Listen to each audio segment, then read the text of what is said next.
So this next one for our hamstring, back of our legs flexibility is called the sit and reach. Okay, so I've got my balance beam here.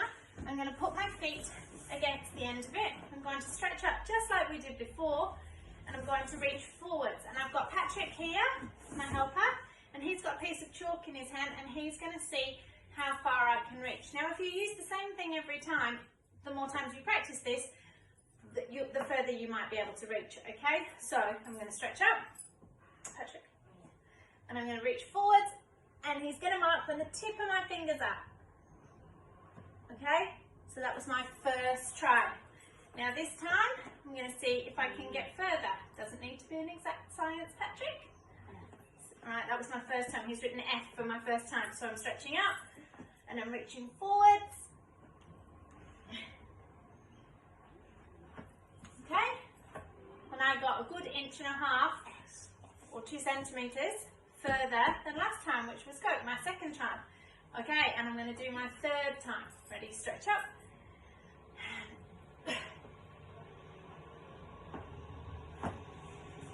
And being careful not to lift your legs off the ground at all when you do it, okay? And that time I probably got another 2 centimetres further. So every time I do that, my flexibility is increasing. And the more often that you do this, the more flexible that you will become. Thank you for your help, Patrick. Moving on to the next part. Hi everybody, Georgia here from Ambitions. Today in our workshop we are going to be working on some flexibility. Okay, this is going to be a series of workshops where we work on different parts of our body and increasing flexibility. The first one that we're going to do is our hamstring flexibility, or pike fold kind of flexibility. Okay, which we need for bars, we need for floor, we need for beam. Okay, so that's what we're going to do today. You will need something. I'm going to use a balance beam,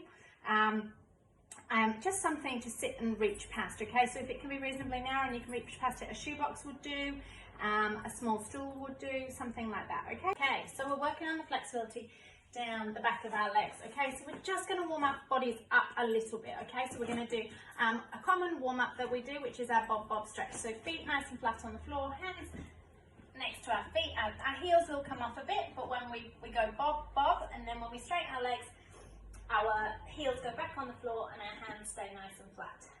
Let's go down again, bob, stretch. That's it. And we're going to do this 3 more times, bob, stretch. And again, bob, stretch. And our last one, bob, stretch. That's it, and we'll just hang here. So relax your body and just hang into it. If your hands can go behind your legs like this, great. Try and drop your head down, just relax everything and hang in this position. You should feel a nice stretch all the way up the back of our legs. That's it, and let's do one more, bob, stretch, and just let it hang. Good work. Okay, sitting on the floor in our L-sits now. Okay, so the first thing that we're going to do for our pike fold stretching is we're going to stretch up nice and tall. We want everything to be stretched up nice and tall from our waist. And when we fold over, we don't want to do it from the top of our backs. We want to imagine somebody's chopping us off in half and lying us flat on top of our legs, a bit like a folded pancake, okay? So let's stretch up and let's fold forward, okay? And just note where your hands are next to your feet and drop your head down and see if it touches your knees. Okay, we're going to hold it here for 10 seconds. 10, 9, 8, 7, 6. Keep the back of those knees pressed into the ground. 5, 4, 3, 2, 1. And let's stretch up again. We'll do that again. Ready, and fold forwards. Just know where your hands are. See if you can get your head a bit closer to your knees. Keep pressing the back of those knees into the ground. And we're going to hold it for 10, 9, 8, 7, 6, 5, 4, 3, 2, 1. Stretch back up again. Stretch up nice and tall. Quite nice toes. And Remember, chop in half, flat on top. Drop your head down. And I don't know whether you've noticed, but I've noticed my head gets closer to my knees every time. 10, 9, 8, 7, 6, 5, 4, 3, relax into it, 2, 1, and one last time, stretching up, and fold, and I got my head down that time, and 10, 9, 8, 7, 6, 5, 4, 3, 2, 1, and shaking our legs. Okay, and another one while we're in this position is we can stretch up again. So stretching up. This time we're going to flex our feet. So last time our toes were pointed to the ground. This time our feet are going to be flexed to the floor. And we're still going to stretch our knees, but we're going to try and hold on to our big toes. And if you can, actually try and hold on to the underneath of your feet.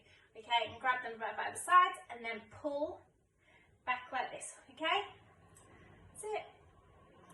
And then if you can link your hands and put them on the other side of your feet, even better. And hold it for 10, 9, 8, 7, 6, 5, 4, 3, 2, 1, and stretch up, shake your legs a little bit. Let's do that again.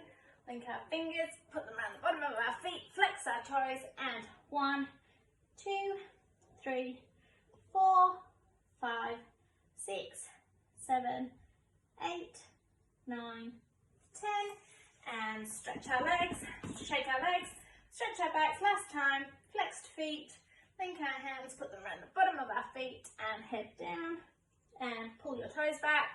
10, 9, 8, 7, 6, 5, 4, 3, 2, 1, and shake your legs. Okay, that was the first part of our pike fold hamstring stretches. Okay, we're moving on to the next bit now. So this next bit is for if you're particularly flexible, okay? So what we're going to do is, I've got my balance beam here, I'm going to put my feet on it, okay? And if I was very flexible, and I can do the pike fold very easily and just get very flat like a pancake, I could put my feet up on the raised surface like this, ever so slightly apart, to allow for my head to go between my legs, okay?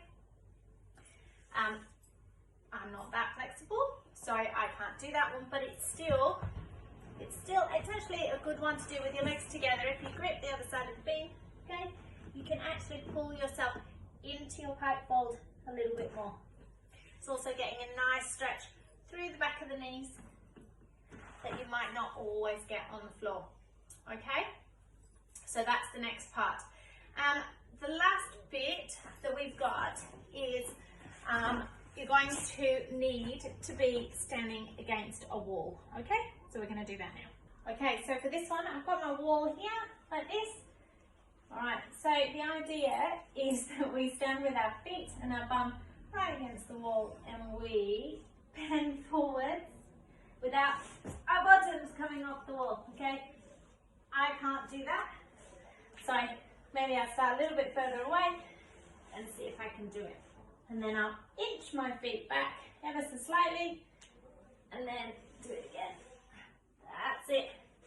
And then inch my feet back ever so slightly again, and do it again. And inch my feet back ever so slightly again, and do it again. And then inch my feet back ever so slightly, and do it again. And I think I might just be at my limit, which isn't too bad. I'm about 1.5 inches, 3 centimeters away, 3 or 4 centimeters away from the wall. Try it one more time.